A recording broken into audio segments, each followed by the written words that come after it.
Welcome to the Deep Dive. Today we're digging into the story of Upstart, the lending technology company. They face some, pretty significant challenges for a bit. We're talking plunging loan volume, a real struggle with profitability. But what's really interesting looking at the material is how well they've actually managed that. They seem to be firmly back in growth mode now. Exactly. Yeah. And to put a point on it, management's now saying Upstart should exceed $1 billion in revenue in 2025. That'd be the first time ever for them. So yeah, a huge milestone after those rough patches. That is a powerful number. So our mission here really is to unpack the how. How did Upstart pull off this turnaround? And maybe more importantly for you listening, what are the big opportunities ahead, especially beyond their sort of established business? We want to help you see what insights you can get from this kind of strategic shift. Okay, so let's start at the core. Personal loans, let's unpack this. What makes their core personal loan business so impressive right now, especially after everything? Well, the personal loan side is, it's quite telling. They keep adding bank partners consistently, and they now play a role in originating, believe it or not, a double-digit percentage of all U.S. personal loan volume. Here's the really critical part, I think. After going through, a bear market, real economic turbulence, there's now some pretty solid data showing Upstart's methodology, their way of doing things, genuinely does a better job predicting risk than just the old FICO model alone. Better than FICO. That's a big claim. It is, but the data seems to back it up now. And this vertical personal loans, it still has serious growth potential. You can see it in the recent numbers. Plus, if interest rates do fall over the next couple of years, most experts are predicting. Right, that's the general expectation. Yeah, it could really cause overall personal loan volume to just surge. And what's fascinating here is how proving out this core model, showing it works, that really lays the groundwork for them moving into even bigger markets. Okay, so that proven model is key.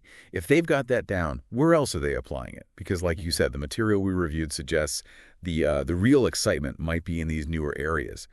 Here's where it gets really interesting. Let's talk about auto loans first. Yes, auto loans, they're getting some very serious traction there.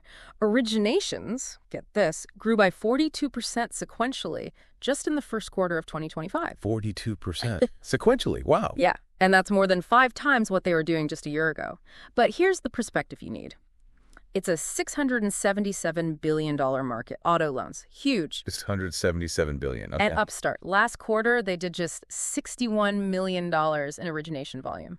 61 million versus almost 700 billion. Exactly. It's barely a drop in the ocean right now, which sounds small, but actually highlights this absolutely massive runway for growth. If they capture even a tiny bit more, huge potential. That is substantial growth in a massive market, definitely.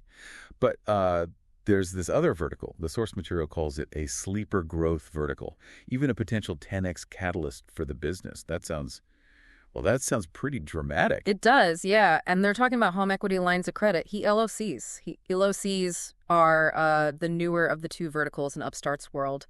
And it's the one, honestly, that our sources seem most excited about.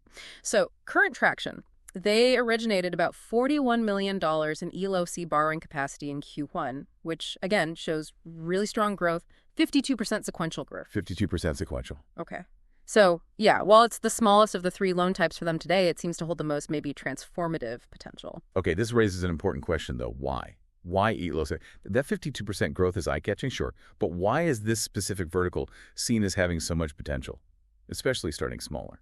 That's a fair question. It really comes down to the bigger market picture, the macro dynamics. Remember back in, say, 2020, 2021, there was that boom in cash-out refis and ACLOs. Mortgage rates were, down in the 3% range? Oh, yeah, everyone was doing it. Exactly. But then rates shot up, right? And suddenly, paying 7% plus interest to tap your home equity, that popularity just plunged. Makes sense. But here's the key thing.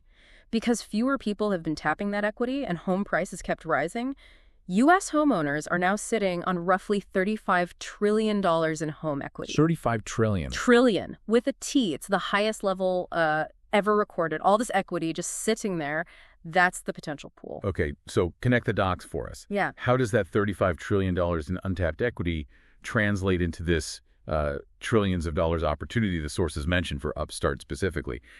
Is it just waiting for rates? It's largely about anticipating those rate changes, yes. I mean, look, the median expectation kind of priced into the markets now, it's for 2 full percentage points of Fed rate cuts by the end of 2026. 2 points. Now, if that happens, it could definitely push mortgage rates down quite a bit, substantially lower. And that could create a huge surge in HELOC demand, volume potentially in the trillions, actually. Ah, okay. So the dam breaks, basically. Kind of, yeah.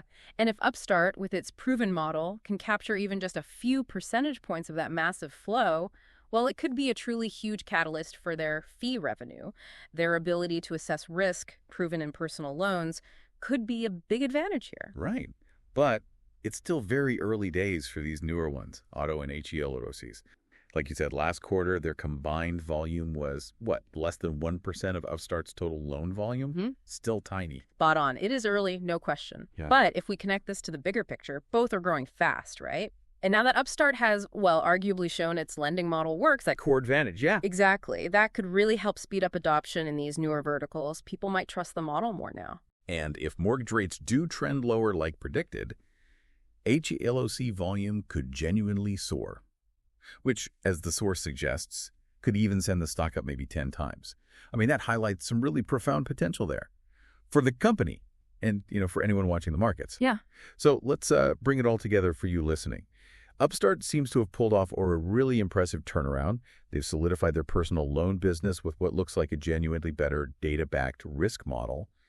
But the really kind of explosive strategic growth potential seems to be in these newer areas, auto loans and maybe especially HELOs. And this huge opportunity looks like it's driven by, well, expected shifts in interest rates and that just staggering $35 trillion in untapped home equity sitting out there. Yeah, and understanding these moves, how they connect, it provides a real aha moment, I think, especially if you're trying to spot where big market shifts might happen and which companies are set up to benefit. It's like seeing the chessboard a few moves ahead. Absolutely. So as a final thought, something for you to maybe mull over. Consider the ripple effects. What happens across other financial sectors if this huge pool of capital, that $35 trillion in home equity, actually starts flowing more freely into the market? If rates fall like predicted, what other industries might see unexpected growth? Or maybe challenges? That's what to think about.